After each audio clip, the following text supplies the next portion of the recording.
জিনিসটা যদি প্রচার করে মানুষ এটা সাধারণত খাবে। তো তারা কিন্তু ওইভাবেই যে তাদের প্রচারণা চালিয়ে গেছে যে একের পর এক লাশ ঢাকা বিশ্ববিদ্যালয়, এরকম একটি গ্রুপ যাদের যাদের গ্রুপ এইটা প্রচারে তারা এই প্রচার করেছে। যারা আরেকটি গ্রুপ যারা অন্য কাজ আছে তারা অন্য কাজ করে এরকম ভাগাভাগি করে কাজ নিয়েছে, এবং এটার পুরা মাস্টার মাইন্ড একটা মাথা থেকে বের হয়েছে।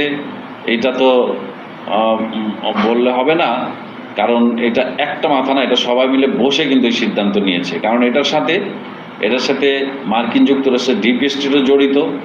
যা কিছু আমরা আগে বলতে শুনেছি শেখ হাসিনাকে, কিন্তু পরবর্তীতে আমরা যখন নির্বাচনে মার্কিন যুক্তরাষ্ট্রের নির্বাচনে ডোনাল্ড ট্রাম্প যখন জয়লাভ করে, তিনি কিন্তু পরিষ্কার করে দেন যে মার্কিন যুক্তরাষ্ট্র ডিপ স্টেট থেকে বাংলাদেশে 29 বিলিয়ন প্রবেশ করে, $29 বিলিয়ন।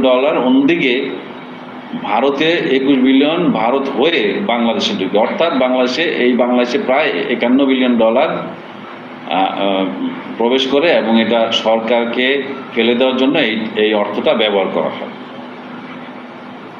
একেবারে সরাসরি ডোনাল্ড ট্রাম্প নিজে এটা প্রকাশ করেছেন। এছাড়াও আমরা জেনেছি যে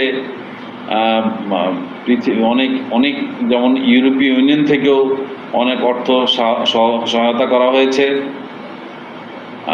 চায়নার কিছু অংশ থেকেও অর্থ সহায়তা করা হয়েছে, তুরস্ক থেকেও কিছু অর্থ সহায়তা করা হয়েছে এরকম। এবং ষড়যন্ত্রের সাথে আমরা মোটামুটি যারা ফাইন্ড আউট করে দেখেছি যে বাংলাদেশের বিভিন্ন দেশের অন্তত 14টি